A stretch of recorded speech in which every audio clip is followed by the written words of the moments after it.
Nanti kita akan pergi sebab-sebab mandi wajib. Kenapa kena mandi? Ada 6 nanti kita akan pergi. Di antaranya adalah keluar mani, jima', iaitu jima', kemudian keluar mani, kemudian haid, kemudian nifas, kemudian setelah mayit, orang yang mati, kemudian al-wiladah dan juga melahirkan. Yang ini orang-orang yang hadas diharamkan ada perkara-perkara yang tak boleh dibuat, yang diharamkan. Yang pertama adalah as-salah wa nahwa. Salat. Tak boleh salat bagi orang yang hadas, kecuali kalau sekiranya tidak ada dua alat untuk mengangkat hadas. Dua-dua tak ada, iaitu tidak ada air dan tidak ada tanah. Maka di sana dia boleh salat, tapi disebut adalah faqidut tuhurain, iaitu dengan sebab tidak ada dua yang mensucikannya, sama ada air dan tanah, maka dia boleh salat dengan itu. Pun begitu, dinamakan salatnya itu adalah ihtiramul waqti, memuliakan waktu. Maka dia wajib qada setelah itu. Jangan mana yang telah mewagat masuk dalam kapal terbang, tak ada ini tak ada itu, salat, lepas tu setelah itu tak qada lagi. Dah selesai. Allah Maha mengetahui. Memang Allah Maha mengetahuinya. Syaratnya tak cukup, macam mana?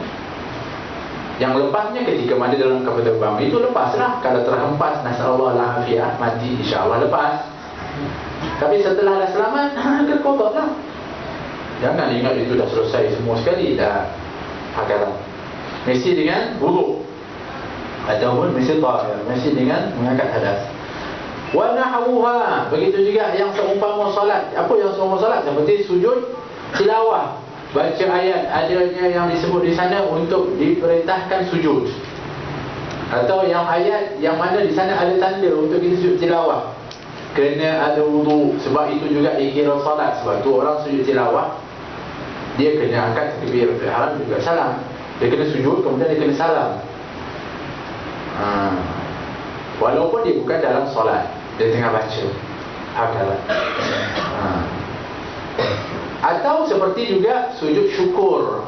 Sujud syukur pun mesti juga kita mengangkat takbir, kemudian sujud, kemudian kita salam, selesai. Jadi dia juga kena berwudu. Maknanya kalau orang main bola yang gol tu, dia pun sujud syukur tu, dah tahu lah dia ada wudu ke kan, tutup aurat ke. Jangan main-main. Wa khutbah Jumaat, begitu juga khutbah Jumaat termasuk sebagian daripada as-salat, salat Jumaat. Sebab itu adalah merupakan syarat daripada Jumaat, salat Jumaat.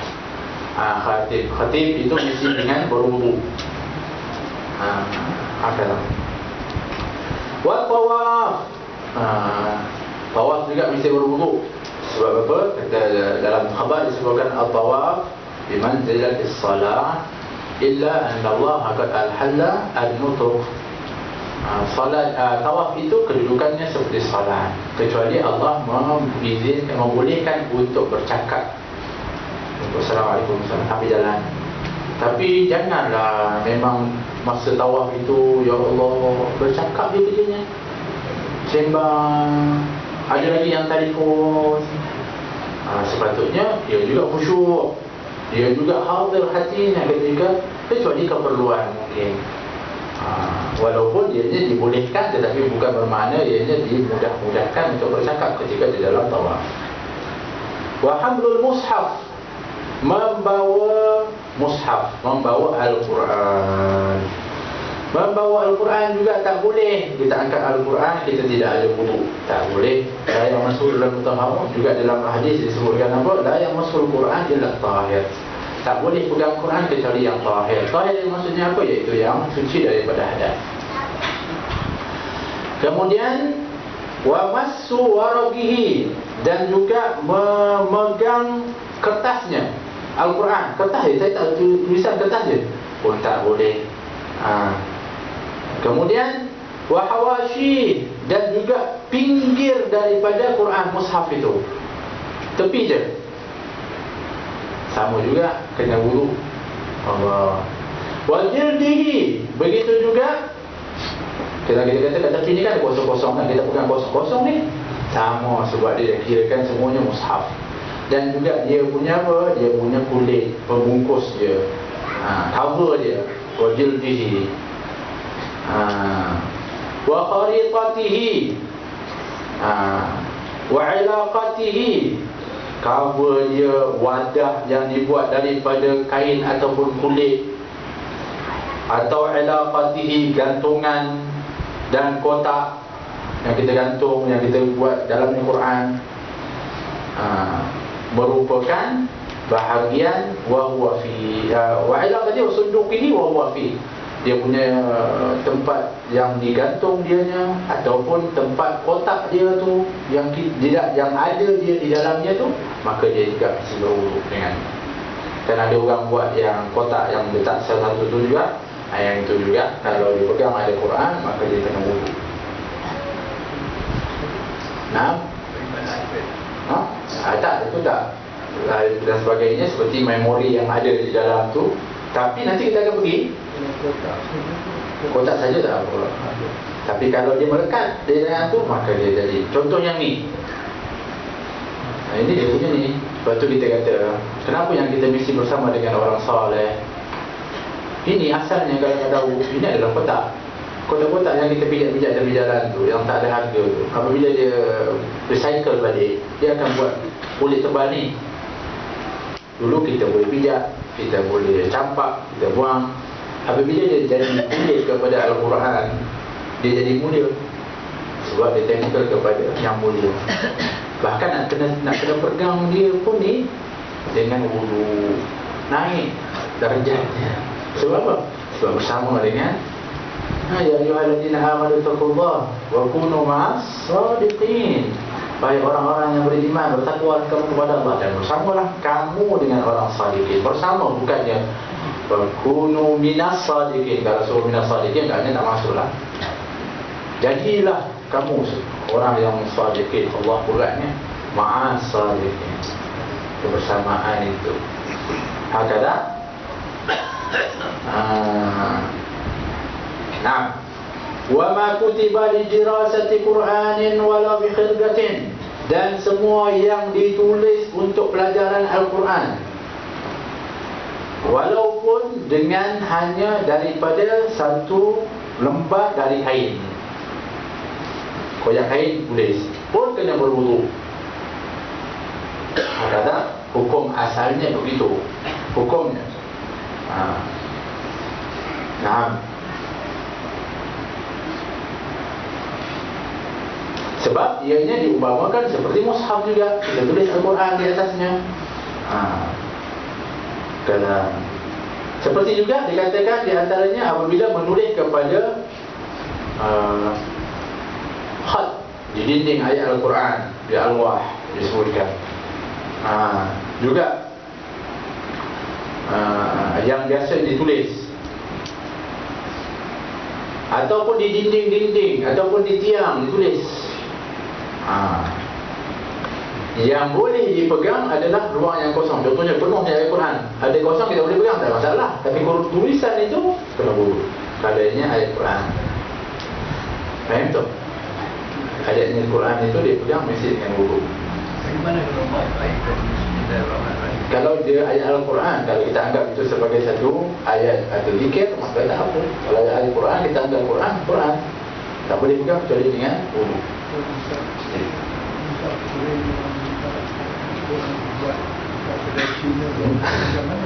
Agak itu memang dia tak ada wudu lah. Mesti seperti itu. Tapi tak haram kalau ianya adalah daripadam. Dia pernah ditulis kemudian daripadam, kemudian kita pegang, tak menjadi masalah. Ada.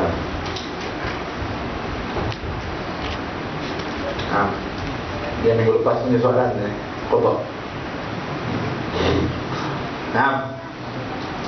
Tapi semua tadi yang kita sebutkan adalah kecuali kalau ianya darurat. Contohnya, dan jumpa lembaran Al-Quran di jalan, kita tak nak wuduk, tak ada tempat dan sebagainya, kita tak ada wuduk, tapi kita demi untuk menjaga kehormatan maka di sana dibenarkan untuk kita mengangkat dan mengalihkan kepada tempat yang lain.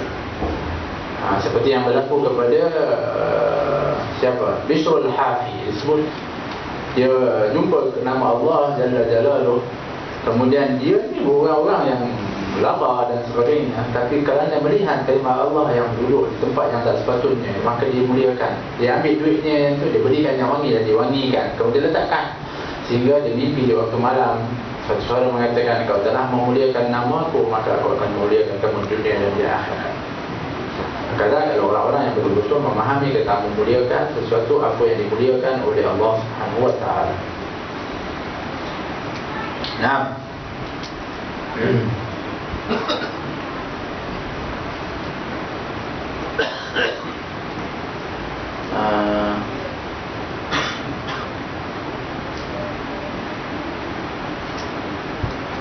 kecuali di antaranya disebutkan adalah orang-orang yang mana ianya apabila menulis untuk pelajaran di dirasah, ada pengecualian di sana.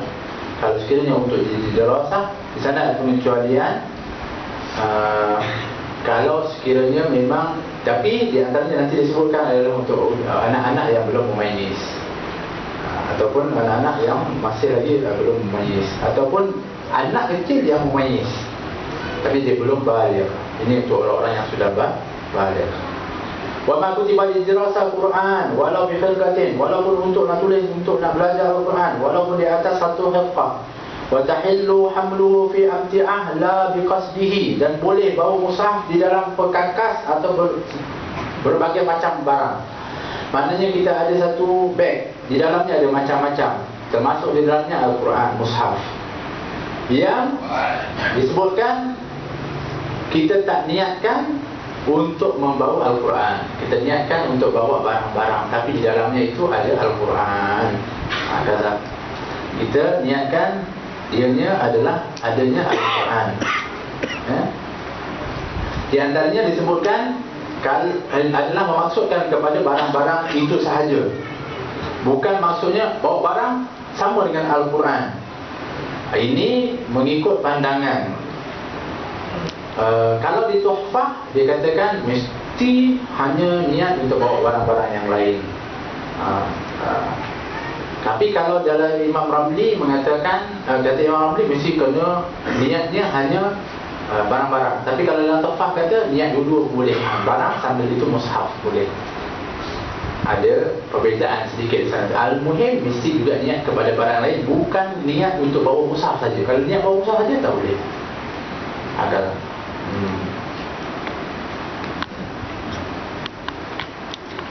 wa fi tafsir aksar minhu, ataupun memegang mushaf Al-Quran yang tafsir yang mana dia lebih banyak daripada wa fi tafsir aksar minhu disebutkan. Sorry, wa yahillu hamluhu fi abti'ah la bi qasdiha, boleh untuk bawa di dalam tempat beg barang-barang sekali dan sebagainya, bukan dengan niat bawa Al-Quran. Dan boleh juga untuk memegang kepada tafsir yang tafsir lebih banyak daripada ayat Al-Quran. Boleh. Boleh untuk. Tapi tak boleh memegang kepada ayat Al-Quran. Itu. Ini tafsir, kita kata banyak daripada, tapi kita pegang dengan ayatnya. Sama juga kena buruk. Tapi yang kita pegang ini adalah mushaf. Ini boleh. Kata. Dan juga di antara dia kata wa qalbu waraqihi bi'aud, dan juga membalikkan kertasnya itu dengan kayu.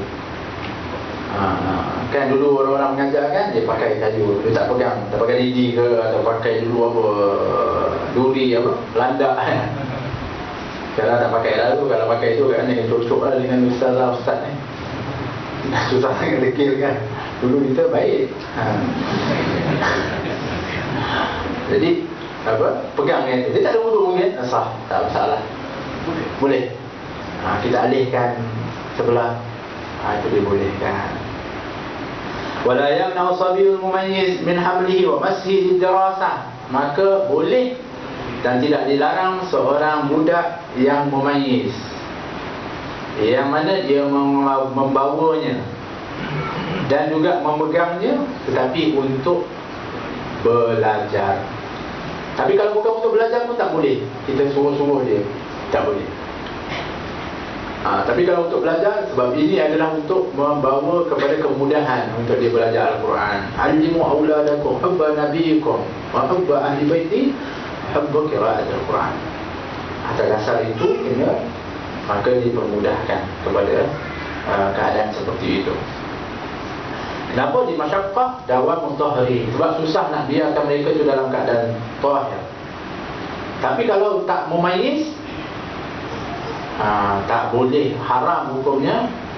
Wa amma hablum mayyiz lahu li ghairi dirasa wa wasilatuha fa haram. Tapi kalau dianya bawa dan juga dia bukan kerana untuk nak dia belajar, maka hukumnya tak haram. Jadi ini adalah larangan bagi orang-orang yang ianya ada hadas. Tak boleh dianya solat, tak boleh dia tawaf, tak boleh dia memegang mushaf dan membawanya. Wa man tayaqqana at-taharata wa syakka fil hadathi aw tayaqqana al-hadatha wa syakka fil taharati bana ala yaqinihi. Barang siapa yang yakin akan dianya itu adalah tahir, dah angkat hadas, tapi dia syak, dia rasa macam dia dah batal, atau dia yakin dia itu dah batal, ada hadas, tapi dia syak, dia rasa-rasa aku dah wudu ke, mana yang kita nak buat ni? Maka bana ala yaqinihi, maka hendaklah dia menetapkan di atas keyakinannya. Kaedah disebutkan dalam hadis juga disebut al-yaqin la yazalu bisyak. Keyakinan itu tidak boleh menjatuhkan yang syak, maksudnya digugat oleh yang syak. La yazalu bisyak, la yazalu bisyak. Yakin itu tak boleh untuk nak digugat oleh yang syak. Jadi kita kata kita yakin yang mana? Tadi aku dah wudu, confirm dah, tapi lepas tu aku buang angin ke tak? Yang ni ragu. Maka dia pergi kepada dia dah wudu, tapi tadi aku dah buang angin, tapi lepas tu aku wudu tak? Pegang kepada buang angin tu sebab dia yakin. Yang wudu tu dia ragu, dah buat ke dah wudu ke belum? Cuma untuk membina kepada keyakinan yang lebih baik dan juga tak membawa kepada syak atau keraguan, orang yang dianya dah wudu, kemudian dia syak, dianya adalah dah batal, patutnya dia pegang kepada wudu, tapi dia tak puas, dia nak wudu juga, maka lebih baik dia membatalkan yang sebelumnya. Sebab kalau dia nak batalkan, dia ambil wudu pun, lepas tu kata tadi aku sebenarnya, dia bawa juga lagi. Lebih baik dia pergi masuk bilik air, dia buang air ke atau benda-benda yang membatalkan wudu. Di zaman baginda Rasulullah, ada seorang sahabat mengadu kepada Nabi, "Ya Rasulullah, aku ini kalau sembahyang, aku rasa angin keluar daripada belakang aku, kentut." Kata Nabi SAW, "Jangan kamu keluar atau membatalkan solatmu sehingga kamu ada dua tanda yang membina kepada keyakinan, iaitu untuk kentut lah." Apa dia? Iaitu sama ada dianya bunyi, kalau tak bunyi ada bau. Kalau dua-dua tak ada, bunyi tak ada, bau tak ada, tak kentut. Tak kentut. Tapi kita jangan buat-buat tak bau, orang lain bau. Itu sendiri tu. Ada satu ketika baginda Rasulullah SAW berkumpul dengan para sahabat. Ketika Nabi SAW ketika itu khutbah, dan mereka setelah makan daripada daging yang dijamu oleh sahib jamuan ini, mereka makan daging unta yang dibakar. Satu ketika dalam keadaan sedang Nabi SAW berucap, ketika itu ada satu bunyi yang sangat kuat, bunyi kentut lah, sehingga bunyi itu kuat dan orang tak tahu siapa. Semua ni biasanya memang tabiat manusia ni, dia nak tahu, dia nak cari kalau boleh siapa tu. Kecoh ni. Lihat bagaimana Nabi SAW menjaga maruah kepada sahabat. Sebab tahu ni biasanya para sahabat tahu untuk menjaga kepada wudu. Nanti kalau yang setelah nanti nak semayang, yang keluar wudu tu, dah boleh jadi syak dah dia ni lah, ni yang kentut tadi ni. Jadi kata Nabi, barang siapa yang makan daging yang dibakar, maka hendaklah dia berwudu. Semua keluar wudu, semua makan. Tak tahu siapa, alamak, tak tahu. Ada satu cerita yang tak tahu Allah betul atau tidak lah. Ada seorang tu, kan ada taksi ni naik ramai-ramai. Biasanya kalau pergi contohnya dari KL ke Kelantan, ada satu taksi, dia nak kena penuh dulu bawa jalan. Jadi setiap orang akan bayar kadar untuk kongsi. Jadi macam-macam orang, bukannya dia je, orang lain pun ada. Jadi berhimpitlah dalam tu. Kalau yang kentut dalam tu macam mana? Satu orang kentut dalam tu, tapi tak ada bunyi, dia ada bau. Allah, bau siapa pula ni yang kentut pun semua kan. Geram betul dan cakap, yang kentut takkan nak mengaku juga. Ya, sampailah di Kelantan. Tapi ni lah sifat manusia, nak tahu juga. Sampai dah turun dah semua. Jadi si kata, yang kentut tadi tak bayar lagi. Saya dah bayar lah. Tahu dah dia. Nak tahu juga. Masalah. Nah, adakah boleh membuka Al-Quran yang di-download dalam iPhone atau iPad sekiranya dalam keadaan berhadas untuk tujuan belajar tafsir bukan membaca? Boleh buka, tak ada masalah. Tapi jangan dipegang. Itu dikira seperti mana ianya adalah satu simpanan, bukan mushaf. Dia bukan mushaf. Dia hanyalah daripada rakaman-rakaman itu. Begitu juga contohnya, kita kata iPad contohlah, dibawa masuk ke dalam bilik air. Dalamnya ada perisian Al-Quran. Kaset dia bacaan 30 juzuk dibawa. Boleh tak? Boleh. Dia tak dikirakan Al-Quran tu. Dia kira ketika mana dia dibuka, barulah dianya seperti dia dikiaskan seperti kita lah yang hafal Al-Quran. Macam tu kita tak boleh lah masuk dalam. Kalau kita dalam ni ada baca Al-Quran tak. Boleh. Boleh. Mamu mengucapkan subhanallah dalam solat niat untuk menegur imam, adakah solat batal?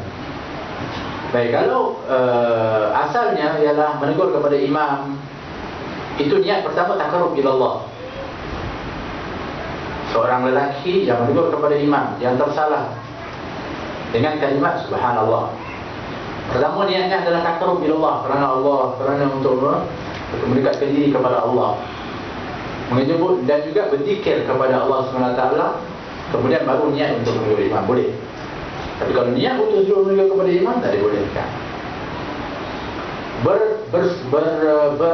Berbeza dengan orang perempuan. Orang perempuan dia tak boleh sebut, dia boleh tepuk. Tepuk dia memang niat dia untuk menegur kepada imam. Tapi ada orang yang berkelayakan untuk menegur imam, dan tempat orang yang menegur imam. Bukan semua orang, semua subhanallah. Allah pintu satu masjid, subhanallah apa benda, imam apa benda. Jadi orang yang di belakang menegur kepada subhanallah. Kalau imam yang dia tak tahu dan juga dia tak ikut, itu adalah hak imam untuk dia membina ke atas, di atas keyakinannya. Tak boleh lah subhanallah, subhanallah, subhanallah. Tak boleh. Dia tak ingat dan dia lupa, dan dia rasa dia betul. Itu hak dia. Kalau dia lebih daripada rakaat, jangan ikut kepada dia, kita boleh tunggu kepada dia. Kalau dia kurang, kita tambah. Kata bukan susah sangat, tapi hak untuk menegur ada. Tapi kalau dia dah ada yakin dengan apa yang dia, selesai. Jangan dipaksa dengan subhanallah kita batal, dia tak ada masalah. Nah, wallahu ta'ala alam.